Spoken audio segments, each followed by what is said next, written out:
Science will change when actually the population says, we don't believe you guys anymore. Great discoveries in science don't occur because we spend a lot of money chasing things that seem fanciful. They occur because some quiet scientist somewhere that everyone has ignored has been in the lab working, and that person made a discovery which led to new understanding. In the 1990s, Dr. Robitaille set what is possibly the most important world record for nuclear magnetic resonance imaging. When they said the power required to use 8 Tesla magnets to improve cranial MRIs would pose a major electromagnetic risk to the patients, he showed that they were wrong, and he did so by exploiting some of the key mistakes physics has made over more than a century. His discovery is credited with saving tens to hundreds of thousands of lives, all because he refused to take the standard science for true. He hunted it down, found the mistakes in history, and so what do you do after you've changed your entire field and medical service forever? You see where else those mistakes you found have been applied in science, and it just so happens, nowhere has it been more instrumental to our current understanding than on the sun. The same physics which, when corrected, saves lives by incredible numbers, has now been applied to our star. You know, we're taught as children, well, the sun's a gaseous plasma, and we think, well, this is really a modern idea, you know, but actually it goes way, way back. The sun became a gas actually in 1864. You know, we say in the gas model, well, the sun doesn't have a surface. This is just an optical illusion. It's caused by a change in opacity that causes us to perceive a surface there that is not real. Of course, many observational astronomers at the time actually believed it did have a real surface. Warren de la Rue, Balfour Stewart, which for those who know me know that he's one of the people that I have really admired a lot, and Benjamin Lowry, they wrote a paper, and they proposed that the continuous spectrum of the sun was consistent with a fully gaseous sphere. So, as you know, the sun emits in white light, and they said, well, the gas can do that. And then Franklin and Lockyer, now Lockyer was the founder of the journal Nature, they wrote, the gaseous condition of the photosphere is quite consistent with the continuous spectrum. Now, of course, this was false. That a gas cannot give us a continuous spectrum. But today, we still argue that the sun can give us a continuous spectrum even if it's a gas. And these ideas go back to 1865. Now, all our physical knowledge since that time has demonstrated that this is not possible. Yet, we still prevail in saying the sun can give us a continuous spectrum even though it's a gas. And how do we do that? The way that they do it is they say, well, look, we have inside the sun, we have a lot of atoms, and they're in different states of ionization. And through all the sum of many processes, all these processes that we're going to add together, they'll give us that continuous spectrum, like magic. But everywhere else in spectroscopy, and I'm a spectroscopist by training, if you have a certain type of spectrum, you have a distinct process that produced it. So we get an NMR line. So every spectroscopic process that occurs in nature has a specific thing that produces it. Now, graphite produces for us the continuous spectrum. Once you understand why graphite produces a continuous spectrum, then the sun will be bound by the same mechanism. And that will also be true for any other continuous spectrum that you get in nature. This is in 1927. The solar atmosphere is necessarily gaseous since the pressures prevailing are known to be very low at these temperatures, except perhaps the last, there he talks about the corona at 3000, are above the temperature of volatility of even the most refractory known materials, such as carbon and tungsten. Thus, the important conclusion is indicated that the solar atmosphere, with the possible exception of the outer reaches of the corona, no known substance can permanently exist except in the gaseous state.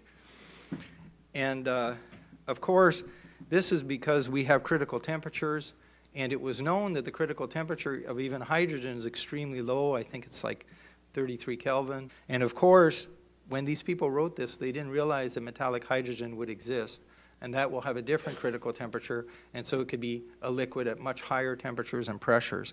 So basically, these statements are completely out of date. But if you ask an astronomer, why is the sun a gas? Just ask them, why is the sun a gas? It's a very simple question. And they actually will not be able to answer the question except to say, well, it's too hot to be anything but a gas. If you get the sun wrong, you'll get all of astronomy wrong. So it's extremely important that we set the phase of the sun correctly. Accepting a new phase for the sun will lead to the collapse of modern astronomy. So if you say that the sun is a liquid, astronomy will collapse. Well, some people say, well, this is a terrible thing. But actually, I think it's good for our children. It will give them some work in the future.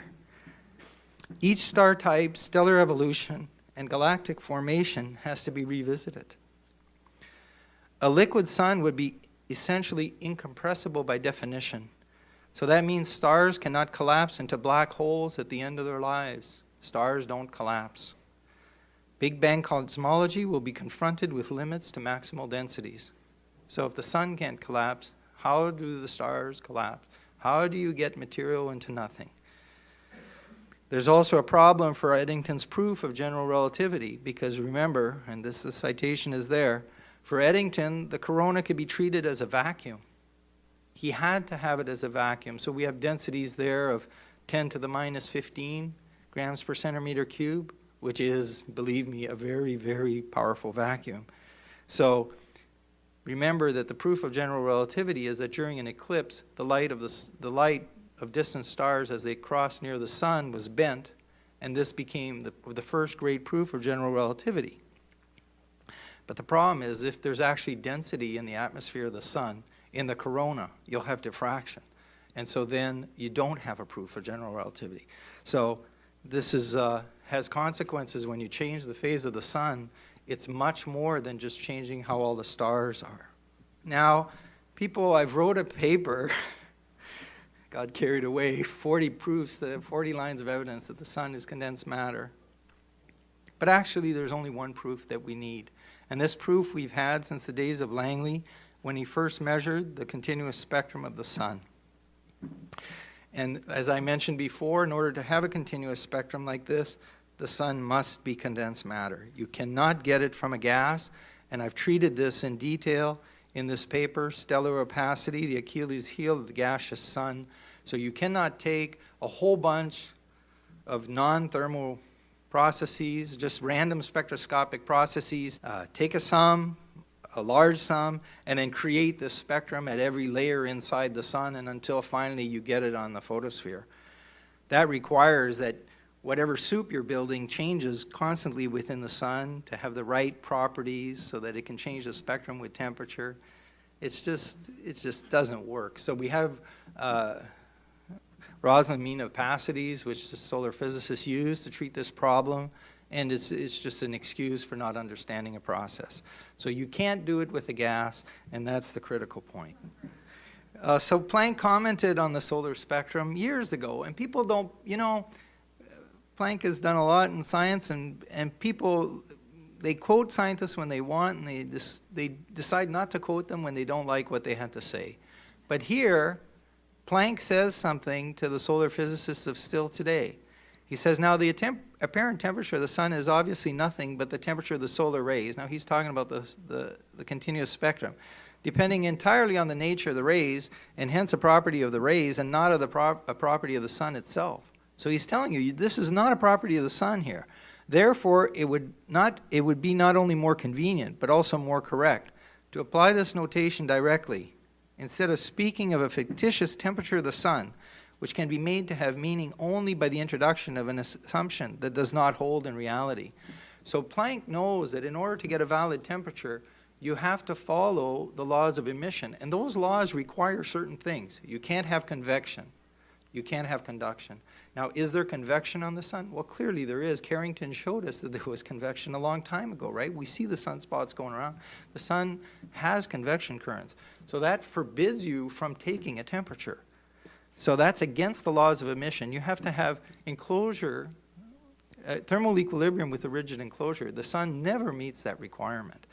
Now, I like this slide because this slide, for people who can't understand the continuous spectrum and all the physics of, how do you get a continuous spectrum and spectroscopy, and they're not interested in this, and it's all foreign to them. But this one is so easy, right? So if this is a flare, it's a Doppler image of a flare. So the white that you see here is a flare that's coming out of the surface of the sun. And as it breaks the surface of the sun, you see these ripples that are going out. Now, in the paper, they actually talked about this resembles ripples on a pond. Well, ripples on a pond are transverse waves, right? Now, you only get transverse waves in condensed matter. So once you have a transverse wave, gases can only sustain longitudinal waves. So this image is enough. As a child can easily tell us the sun is not a gas once you see this image. So I was going to talk about Kirchhoff's law because actually you can't really understand the sun without dealing with the problem of Kirchhoff. It's important to remember that a proper understanding of black body radiation is important as it touches virtually all aspects of physics, from the study of condensed matter to the understanding of noise power and MRI, which got me into this mess in the first place, to fundamental astronomy, to setting the temperatures of the sun using thermal spectra. So it's extremely important. This law is old and it has huge implications in physics. But the problem is that the law is not valid. It has no experimental proof. When Kirchhoff wrote the paper, it was all theoretical. There was no theoretical proof of what he was, there was no experimental proof of what he was saying. But a law of physics can only come from experimental proof. Kirchhoff had none. Such proof doesn't exist today. But a further problem for physics is that the theoretical proofs are invalid. There are no theoretical proofs of Kirchhoff's law. So last year, along with Steve Crothers, we went over Planck's proof of Kirchhoff's law, and we discovered that to arrive at Kirchhoff's law, Max Planck inferred that the reflectivities of two arbitrary materials were equal. So if you look at his book, which is cited here below, his equation 40 is that the reflectivity of one arbitrary material is equal to the reflectivity of another. And that's a complete violation of all of known physics. The reason that we see colors is because reflectivities are not equal. They're never equal. The reflectivities of two arbitrary materials are never equal. So Planck could never properly arrive at this equation. But nobody caught him on it.